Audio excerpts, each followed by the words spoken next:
Find the supplement of each of the following angles.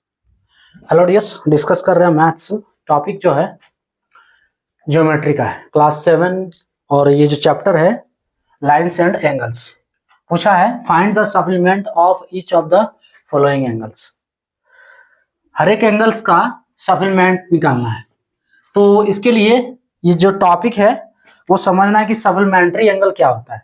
ठीक है, उसी से ये प्रश्न सप्लीमेंट्री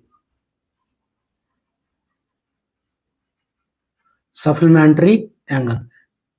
सप्लीमेंट्री एंगल उसको कहते हैं कि अगर दो एंगल्स का योग, दो कोण का अगर योग, या कहो सम ऑफ टू एंगल्स, वो जो है 180 डिग्री होना चाहिए। ठीक है, दो एंगल से मान लो, चलो इसको थोड़ा डिफाइन कर दो कि सप्लीमेंट्री एंगल है ना, the angle is two angles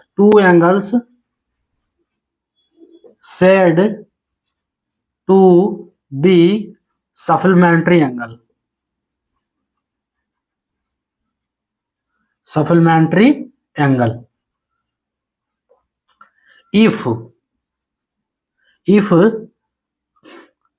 if the sum of their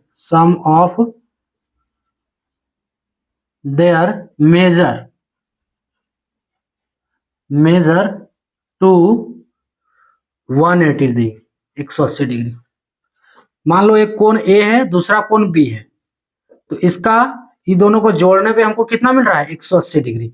यही हो गया सप्लीमेंट्री एंगल। क्लियर? तो उसी से ये प्रश्न है, सप्लीमेंट्री एंगल किसको बोलते हैं? अगर two angle said to be supplementary angle if the sum of their measure to 180 degree. दो एंगल को सप्लीमेंट्री एंगल बोलेंगे जब उसका सम जो है 180 डिग्री के बराबर, उसका योग जो है 180 डिग्री के बराबर हो। अब ये प्रश्न देखो एगो एंगल दिया हुआ है, ठीक है, तो मान लेते हैं लेट द फर्स्ट वन बनाने के लिए, ये जो फर्स्ट वन बना रहे हैं 1 नंबर, तो उसको बनाने के लिए हम लेट कर देते हैं, let the required angle be x degree. ठीक है, अब एगो एंगल दिया हुआ है, मान लो इसका नाम y दे दो तो, ठीक है, जो दिया है, नहीं भी नाम रखोगे तो भी बन जाएगा, कोई दिक्कत नहीं। 125 डिग्री दिया है ना, और एगो एंगल हम x डिग्री माने। अब इसी का सप्लीमेंट्री निकालना है, तो क्या करो, एंगल x डिग्री प्लस, अच्छा चलो एगो नाम दे देते, इसको थोड़ा इजी होगा समझने के लिए, नहीं नाम रखोगे तो भी बन जाएगा, हम बता चुके हैं। ये y मान लेते 125 डिग्री दिया, इसका नाम है। अब देखो क्या बोल रहा है, दो एंगल्स का योग 180 डिग्री होना चाहिए सप्लीमेंट्री के केस में। तो angle x degree, angle x plus angle y, ये कितना हो गया? 180 डिग्री।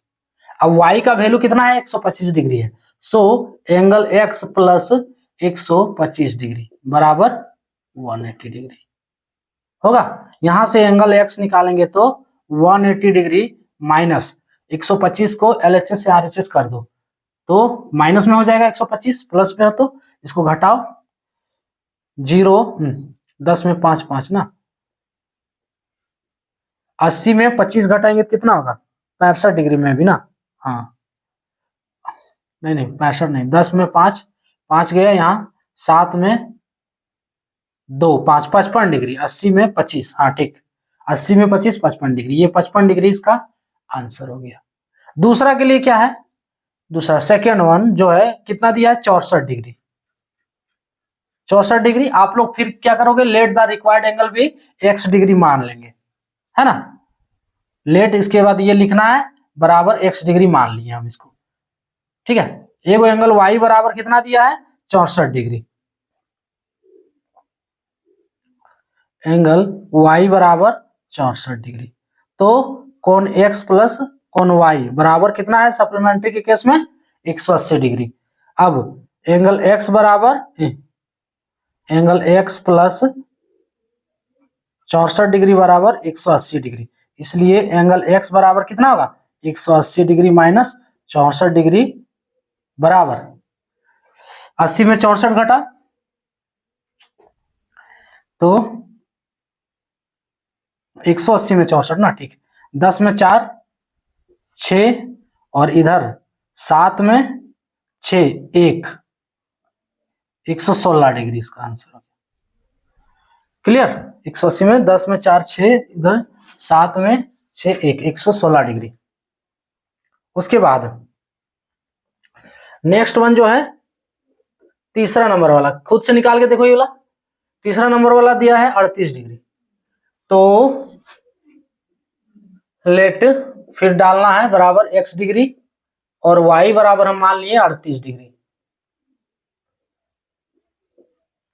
y बराबर 38 डिग्री। सो कोण x प्लस कोण y, वही चीज लिखना है बार बार, 180 डिग्री। कोण x बराबर कोण x प्लस 38 डिग्री बराबर 180 डिग्री। इसलिए कोण x बराबर 180 माइनस 38। ठीक है, इसको घटाओ, 80 में 38 घटाओ पहले, तो 10 में 8 ये 2 हो गया। उसके बाद यहां 7 में 3 4, 142 डिग्री इसका आंसर हो गया। क्लियर। तो इसके लिए सिर्फ सप्लीमेंट्री, देखो किसी एंगल का अगर सप्लीमेंट निकालने के लिए कहा जा रहा है तो सिर्फ ये समझना है कि सप्लीमेंट्री एंगल का जो टॉपिक है वो फॉर्मूला लगाना है, सप्लीमेंट्री एंगल का फॉर्मूला। अब सप्लीमेंट्री एंगल कब होता है कि जब दो एंगल को जोड़ने से 180 डिग्री वो बन रहा है ना, उसे कहते हैं सप्लीमेंट्री एंगल। तो देखो यहाँ लिखे हुए ऑलरेडी। अब एक एंगल 125 दिया है तो इसको मान लेते हैं कि जो एंगल निकालना है वो x डिग्री है। ठीक है, और इसका नाम दे दिए y। अब कोण x प्लस कोण y बराबर 180 डिग्री होगा क्योंकि सप्लीमेंट्री एंगल का बात किया जा रहा है। सो y बराबर 125 डिग्री रख दिए, तो कोण x बराबर 125 माइनस 180 बराबर कितना हो गया 55 डिग्री इसका आंसर हो गया। सेकेंड वन में भी वही करना है, थर्ड में भी वही करना है इसको सॉल्व करने के लिए। क्लियर। तो ये था टॉपिक।